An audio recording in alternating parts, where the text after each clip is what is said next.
ಇಲ್ಲಿ ದಾವೀದನು ಈ ರೀತಿ ಹೇಳ್ತಾನೆ, ಕೀರ್ತನೆ 119:52ರಲ್ಲಿ, ಯೆಹೋವನೇ ನನ್ನ ಪಾಲು ನೀನೇ, ನಿನ್ನ ವಾಕ್ಯಗಳನ್ನು ಕೈಗೊಳ್ಳುವಂತೆ ನಿರ್ಣಯಿಸಿಕೊಂಡಿದ್ದೇನೆ. ಹಲ್ಲೆಲೂಯ. ಇಲ್ಲಿ ದಾವೀದ ರಾಜನು ಈ ರೀತಿ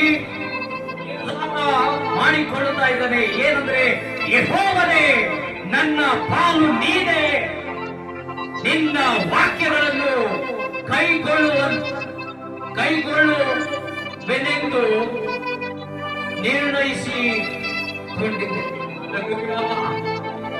ಪ್ರಿಯ ದೇವರ ಮಕ್ಕಳೇ, ಈ ದಿವಸ ದೇವರು ಸೃಷ್ಟಿಸಿರುವಂತಹ ದಿವಸ, ದೇವರು ಆರಿಸಿರುವಂತಹ ದಿವಸ, ದೇವರು ನಿರ್ಮಿಸಿರುವಂತಹ ದಿವಸ, ದೇವರು ಈ ದಿವಸ ಆತನಿಗೋಸ್ಕರ ವಿಶ್ರಾಂತಿಯ ದಿವಸವನ್ನು ನಿರ್ಮಿಸಿರುವಂತಹ ದಿವಸದಲ್ಲಿ ನೀವು ಯಾವ ನಿರ್ಧಾರವನ್ನು ಮಾಡಿಕೊಳ್ಳುತ್ತಲಿದ್ದೇವೆ? ಬಹಳಷ್ಟು ವರ್ಷ ನಾವು ನಿರ್ಧಾರವನ್ನು ಮಾಡಿಕೊಂಡಿದ್ದೇವೆ, ಆದರೆ ಆ ನಿರ್ಧಾರ ಹೇಗಾಗಿತ್ತು? ಸ್ವಲ್ಪ ಕಾಲ ಮಟ್ಟಿಗೆ ಆ ನಿರ್ಧಾರ. ಹಲ್ಲೆಲೂಯಾ. ಆಮೇಲೆ ನಾವೇನ್ ಮಾಡಿದ್ದೀವಿ? ಮರ್ತು ಹೋಗಿದ್ದೀವಿ. ನಾವು ದೇವರಿಗೆ ಮಾಡಿರುವಂತ ಆ ನಿರ್ಧಾರಗಳು, ದೇವರಿಗೆ ಕೊಟ್ಟಿರುವಂತ ಆ ಮಾತುಗಳು ನಾವೇನ್ ಮಾಡಿವಿ? ತಪ್ಪಿಸಿಕೊಂಡು ಹೋಗುತ್ತೇವೆ.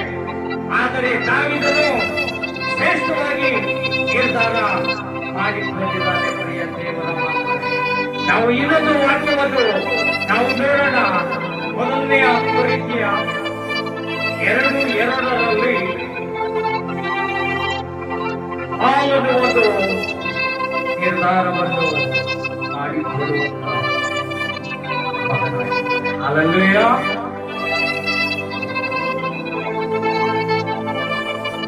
ಯಾರಾದ್ರೂ ಓದ್ತೀರಾ? ನಾನು ಶಿಲುಬೆಗೆ ಹಾಕಲ್ಪಟ್ಟವನಾದ ಯೇಸು ಕ್ರಿಸ್ತನನ್ನೇ. ಓಕೆ, ಬೇರೆ ಯಾವುದನ್ನು?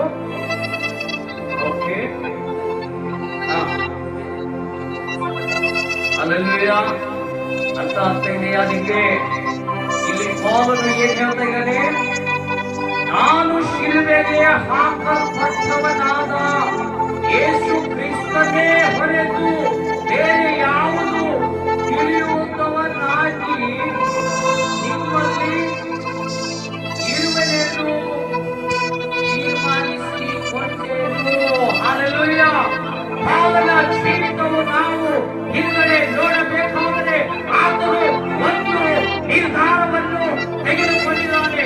ಆತನು ವಿಶ್ವಾಸದಲ್ಲಿ ಅದಕ್ಕಿಂತ ಮುಂಚೆ, ಆತನು ಪರಿಶುದ್ಧತೆಯಲ್ಲಿ ನಡೆಯುವುದಕ್ಕಿಂತ ಮುಂಚೆ, ಆತನು ಯೇಸು ಕ್ರಿಸ್ತನ ಪರಿಶುದ್ಧ ವಾಕ್ಯವು ಕೈಗೊಳ್ಳುವುದಕ್ಕಿಂತ ಮುಂಚೆ ಆತನು ಒಂದು ನಿರ್ಧಾರವನ್ನು ಮಾಡಿಕೊಂಡಿದ್ದಾನೆ. ಪ್ರಿಯ ದೇವರ ಮಕ್ಕಳೇ, ಏನು ನಿರ್ಧಾರ ಮಾಡಿಕೊಂಡಿದ್ದಾನೆ?